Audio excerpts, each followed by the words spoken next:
तो ये मैं कुछ सामान्य अध्ययन के जीके जीएस के प्रश्न हैं, उन प्रश्न के साथ उत्तर भी यहाँ पे मैंने टाइप कर रखे हैं। तो इन क्वेश्चंस को बार बार रिपीट किया जाता है। जो पूछे जाते हैं प्रश्न, उसमें आपका एसएससी में हो गया, यूपीएससी हो गया आपका, और यूपी ट्रिपल एससी हो गया, और जो भी स्टेट लेवल एग्ज़ाम्स होते हैं, वनडे एग्ज़ाम्स होते हैं, तो उनके अंदर भी इन क्वेश्चंस को पूछा जाता है और ये रिपीट होते रहते हैं क्वेश्चंस। और ये जो मैंने क्वेश्चंस को उठाया है, ये सिर्फ ये जो क्वेश्चंस आए हैं, बस उन्हीं क्वेश्चंस को मैं यहाँ पे करा रहा हूँ। तो आप मेरे साथ बने रहिए। मेरा नाम है सचिन और आप देख रहे हैं सचिन क्लासेस। देखो यहाँ पे इससे पहले मैंने वीडियो डाली थी, उसमें 10 क्वेश्चंस को कराया था। उसके बाद ये 11वां क्वेश्चन है। 11वां है, सर्वोच्च न्यायालय द्वारा कितने प्रकार की रिट्स जारी की जा सकती हैं? कितने प्रकार की रिटें जारी की जा सकती हैं? 5 प्रकार की।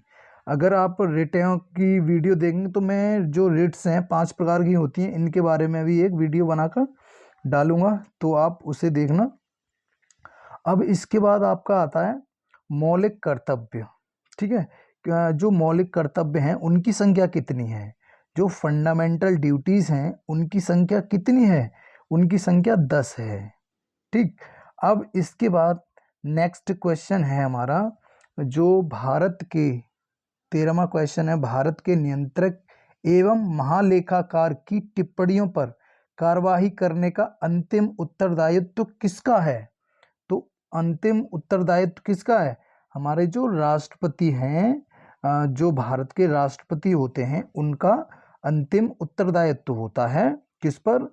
जो टिप्पणी करता है नियंत्रक एवं महालेखाकार। तो जो हमारा वर्तमान देखा जाए, भारत के वर्तमान जो नियंत्रक एवं महालेखाकार जो हैं, कैग बोलते हैं इसे, controller and auditor general of India, CAG हमारे जो हैं वो हैं सी संजय मूर्ति, के संजय मूर्ति हैं, जो वर्तमान हमारे भारत के कौन हैं?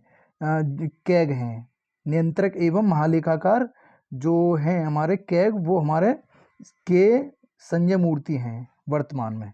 अब इसके बाद अगला प्रश्न आता है। अगला प्रश्न है, भारतीय संविधान के किस अनुच्छेद में ग्राम पंचायतों की विशिष्ट चर्चा की गई है? कौन से अनुच्छेद में की गई है ग्राम पंचायतों की विशिष्ट चर्चा? तो भारतीय संविधान के अनुच्छेद 40 में इन ग्राम पंचायतों की विशिष्ट चर्चा की गई है। इसके बाद आता है हमारा प्रश्न नंबर 15। तो क्वेश्चन नंबर 15 में क्या दे रखा है? वही है हमारा नियंत्रक एवं महालेखाकार। तो नियंत्रक एवं महालेखाकार यहाँ पे गलत हो गया है, महालेखाकार है यहाँ पे, परीक्षक महालेखा परीक्षक, ये तो सही है। नियंत्रक महालेखाकार बोल सकते थे, या फिर नियंत्रक एवं महालेखा परीक्षक। Controller and auditor general of India की व्यवस्था भारतीय संविधान के किस अनुच्छेद में की गई है? ठीक है, तो जो नियंत्रक एवं महालेखा परीक्षक है, उसकी जो व्यवस्था है किस भारतीय संविधान के अनुच्छेद में की गई है? कौन से में की गई है? अनुच्छेद 148 से लेकर अनुच्छेद 151 तक की गई है। ठीक, अब इसके बाद अगला प्रश्न आता है। अगला प्रश्न आता है, उसमें क्या है? म्यांमार की सीमा से मिलने वाले भारतीय राज्य कौन कौन से हैं? देखो, ये जो है हमारा, ये जो है यहाँ से ये पूरा म्यांमार है। ठीक है, और ये जो साझा करता है बाउंड्री, कितनी करता है? 1643 किलोमीटर का बॉर्डर बनाता है भारत के साथ ये। अब इसके बाद आता है आपका, देखो, मिजोरम है, मणिपुर है, नागालैंड है, आपका अरुणाचल प्रदेश है।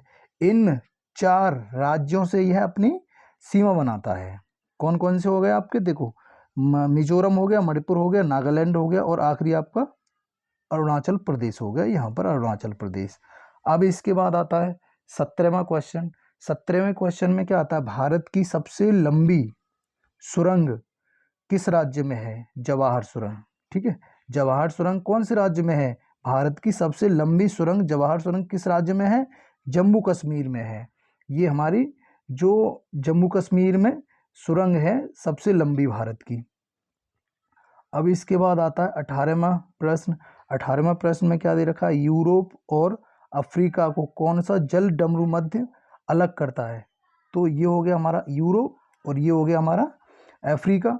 तो यूरोप और अफ्रीका को कौन सा जल डमरू मध्य अलग कर रहा है, तो स्ट्रेट ऑफ जिब्राल्टर, ये है जिब्राल्टर अलग अलग करते हैं। ठीक है, इधर आप देखें तो इधर है आपका अटलांटिक ओशियन और इधर है आपका ये मेडिटेरेनियन सी। ठीक है, तो इसे आप देख सकते हो, जिब्राल्टर की यहाँ पे लोकेशन भी दे रखी है।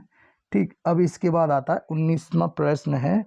तो इसमें दे रखा है विंध्याचल और सतपुड़ा पहाड़ियों के बीच से होकर बहने वाली नदी कौन सी है। कौन कौन सी, एक तो विंध्याचल, ये विंध्याचल पर्वत श्रेणी हो गई, और ये कौन सी हो गई, सतपुड़ा। ठीक है, ये कौन सी है, सतपुड़ा है, ये नीचे देख रखा है, ये सतपुड़ा है और ये विंध्याचल है। इसके बीच में से जो नदी बह रही है, ये जो नदी बह रही है इसे क्या बोलते हैं, नर्मदा नदी। ये है हमारी नर्मदा नदी है ये। ठीक है, तो यहाँ पे और भी पॉइंट्स दे रखे हैं। तो यहाँ पे आप देख सकते हो, ये मैकाल पर्वत श्रेणी है। ठीक है, ये है आपका बुंदेलखंड का पठार, ये रहा, ये बुंदेलखंड का पठार है। ये मध्य भारत पठार है, मालवा का पठार ये रहा। ठीक है, तो इसमें कुछ पॉइंट्स हैं, आप उन्हें क्लियर भी कर सकते हो, जैसे गुजरात कहाँ पर है वो भी देख सकते हो आप यहाँ पे। ठीक, अब इसके बाद दे रखा है हमारी इस सीरीज का आखिरी प्रश्न, और ये प्रश्न नंबर 20 है। इसमें क्या दे रखा है, कौन सी बैंकें विदेशी मुद्रा अकाउंट्स ऑपरेट करने के लिए अधिकृत हैं। कौन कौन सी बैंक हैं, केवल वे बैंक जो राष्ट्रीयकृत बैंक हैं, केवल वही बैंकें विदेशी मुद्रा अकाउंट्स को ऑपरेट कर सकती हैं। तो उम्मीद करता हूँ आपको यह वीडियो पसंद आई होगी। सो अगर आपको वीडियो पसंद आई है so please like share and subscribe my channel. So और मेरे चैनल का नाम है Sachin classes. So thank you.